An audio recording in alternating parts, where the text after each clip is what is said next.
Welcome to our you channel. आज हम बात करने वाले हैं शी हल्क के एपिसोड नंबर 6 की, जिसका नाम है जस्ट जिन। लास्ट एपिसोड का अगर आप रिफ्रेशर चाहते हैं या फिर आपने अभी तक बाकी के 5 एपिसोड्स नहीं देखे हैं तो पहले उन्हें मेरे चैनल पर चेकआउट ज़रूर करिएगा।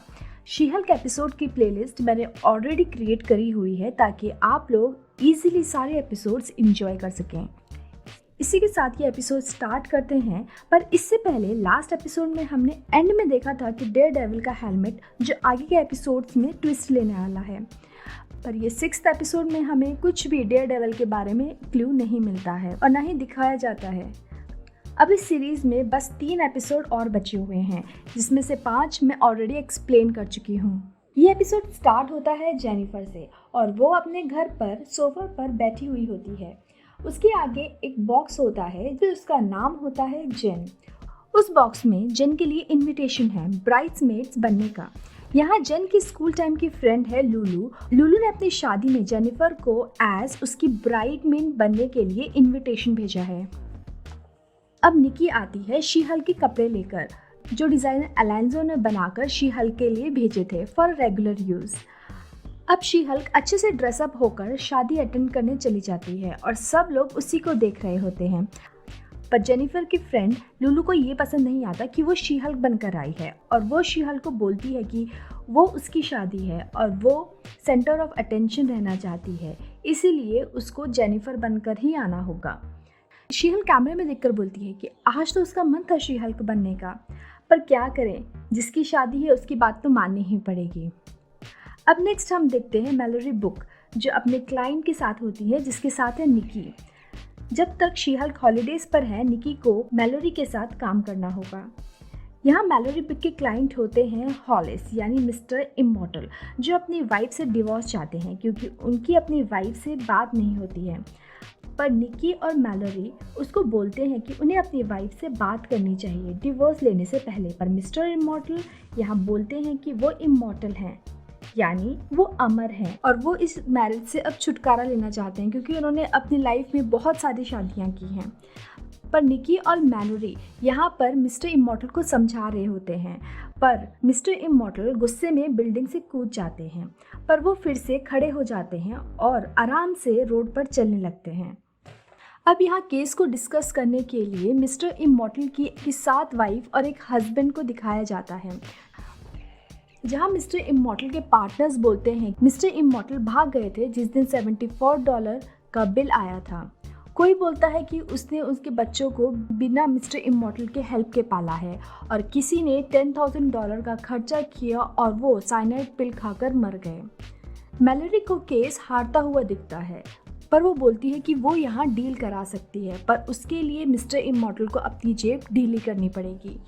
अब कैसे मिस्टर इमॉर्टल बोलते हैं कि उनके पास एप्पल के 1981 के शेयर्स हैं और उनकी फर्स्ट वाइफ का गोल्ड भी है, जिसको वो आपस में 8 का शेयर करके केस को क्लोज कर सकते हैं।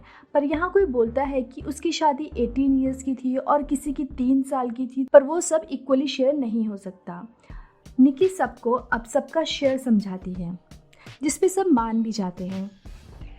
अब यहाँ पार्टी में लुलू जेन का हालचाल पूछती है और वो उसकी डेटिंग लाइफ और पर्सनल लाइफ के बारे में भी पूछ रही होती है कि तभी एंट्री होती है अपने विलन टाइटेनिया की। यहाँ जेन टाइटेनिया को देखकर शॉक हो जाती है और वो उससे यहाँ आने का रीज़न पूछती है। टाइटेनिया बताती है कि दूल्हे के बेस्ट फ्रेंड को वो डेट कर रही है और वो एज अ गेस्ट वहाँ पे इनवाइटेड है, पर जेन को लगता है कि वो उससे यहाँ बदला लेने आई हुई है। पर लुलू और टाइटेनिया जेन को बोलती हैं कि वो उसके लिए नहीं आई हैं, वो वहाँ पे इंजॉय करने आई हैं और उसे अपने आप को इतना इम्पोर्टेंस नहीं देना चाहिए।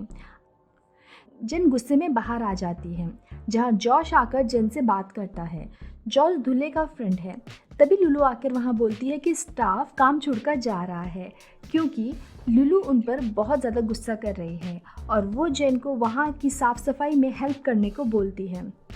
वाओ, मतलब अब जेन को ये भी करना पड़ेगा। अब नेक्स्ट डे शादी के दिन जेन तैयार होकर आती है, पर उसे और काम मिल जाते हैं, जैसे लड़कों के कपड़े आयरन करना यानी इस्त्री करना, एज आयरन ड्यूटी उसी की होती है। अब जिनको पता चलता है कि शादी में उसका पार्टनर एक डॉग है जिसका नाम जॉर्ज है। यहाँ पर सब जेन के साथ काफ़ी डिसरिस्पेक्टफुल और मीन दिखाई देते हैं। शादी में सब डीजे एंजॉय कर रहे होते हैं और जेन ड्रिंक लेने चली जाती है, जहाँ पता चलता है कि ड्रिंक के पैसे खुद ही पे करने हैं। अब जेन अकेले डांस करती है और ड्रिंक पर ड्रिंक ले रही होती है। जेन नशे की हालत में ब्रूस बैनर को कॉल करती है। ब्रूस बैनर यानी हल्क, पर उसका कॉल रिकॉर्ड में चला जाता है। अब वहाँ जॉश आता है और दोनों में काफ़ी बातें होती हैं और दोनों थोड़ा बहुत एक दूसरे के साथ फ्लर्ट भी करते हैं, जहाँ जेन उसे बोलती है कि अगर वो उसको शी हल्क के रूप में देखता तो पता चलता वो कितनी अच्छी लगती है, पर जॉश उसे बोलता है कि वो ऐसे भी बहुत अच्छी लगती है। पर उसी टाइम जेन को वॉमिट आने लगती है और वो बाहर चली जाती है, जहाँ टाइटेनिया आकर जेन पर जोर का मुक्का मारती है और जेन बेचारी उछल कर दूर गिरती है। टाइटेनिया बोलती है कि उसने उसे पहले भी कहा था कि खेल अभी बाकी है और आज के बाद उसे शादी में यहाँ कोई नहीं बुलाएगा, और टाइटेनिया जेन को पुश करती है, जहाँ टाइटेनिया जेनिफर को शी हल्क में कन्वर्ट होने के लिए बार बार बोल रही थी। उसके हिसाब से जेनिफर को जो पावर्स चाहिए भी नहीं, वो उसका यूज़ कर कर उससे सब छीन रही है और सब शी हल्क को यहाँ बहुत पसंद करते हैं सिवाय उसके, और टाइटेनिया यहाँ शी हल्क की पावर्स चाहती है। जेनिफर शी हल्क में बदलना नहीं चाहती, पर जेनिफर टाइटेनिया के कहने पर शी हल्क में कन्वर्ट हो जाती है थोड़ी कोशिश करने के बाद। दोनों के बीच में एक ज़बरदस्त लड़ाई होती है जिसमें डीजे सॉन्ग भी प्ले होता है। अब अचानक टाइटेनिया का पैर फिसल जाता है और वो मुंह के बल गिर जाती है और उसके दांत का स्ट्रक्चर पूरा गड़बड़ हो जाता है, जहाँ सारे गेस्ट उसकी पिक खींच रहे होते हैं और टाइटेनिया शर्म के मारे वहाँ से भाग जाती है वेडिंग केक लेकर। बस थोड़ी सी फाइट ही दिखाई गई है यहाँ पर, पता नहीं क्यों।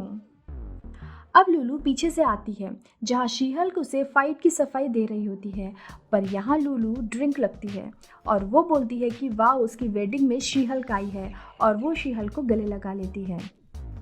अब रात में हम देखते हैं मैलोरी और निकी को ड्रिंक करते हुए, जो अपनी लाइफ की बातें डिस्कस कर रहे होते हैं, और मैलोरी बताती है कि उसकी शादी को 11 साल हो गए हैं और उसका एक लड़का भी है।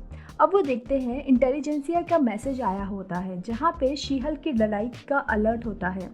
निकी शी हल्क के प्रोफाइल बनाती है, जहाँ वो देखती है कि काफ़ी लोग शी हल्क को मारने और उससे कैसे मारा जा सके इसके बारे में डिस्कस कर रहे होते हैं, पर मैलोरी ये सब शी हल्क को बताने से मना करती है, एज ये सब ट्रोल हैं और शी हल्क को अभी खुश रहने दो। पर निकी जेन को वॉइस मैसेज में सब बता देती है घर जाते टाइम कार से। यहाँ जेन अभी भी नशे में होती है जॉश के साथ। लास्ट में हम देखते हैं एक लैब, जहाँ जेन पर नज़र रखे हुए होते हैं और यहाँ एडवांस इंजेक्शन रेडी हो गया है शी हल्क का ब्लड लेने के लिए। ये लैब एक्चुअली टाइटेनिया की हो सकती है, एज उसे शी हल्क की पावर्स चाहिए, जैसे उसने पहले भी कहा था। अब बात करें पोस्ट क्रेडिट सीन की, तो यहाँ पर एज सच कोई पोस्ट क्रेडिट सीन नहीं है, पर इट्स ओके क्योंकि अब 3 एपिसोड्स बचे हैं और इतने एपिसोड्स देखने के बाद तो यही लगता है कि अब इसमें इतना बड़ा कोई ट्विस्ट देखने को मिलेगा भी नहीं। तो इसी के साथ शी हल्क का एपिसोड नंबर 6 यहीं पे एंड हो जाता है। अपने व्यूज़ कमेंट बॉक्स में ज़रूर शेयर करिएगा और आगे के एपिसोड्स मिस ना हो इसीलिए मेरे चैनल को सब्सक्राइब करें और ऐसी ही फैंटेसीज मूवीज़ देखने के लिए भी। अब मैं मिलती हूँ नेक्स्ट एपिसोड के साथ, तब तक आप R4U चैनल के बाकी के वीडियोज़ को एंजॉय करें। Thank you for watching, see you next time.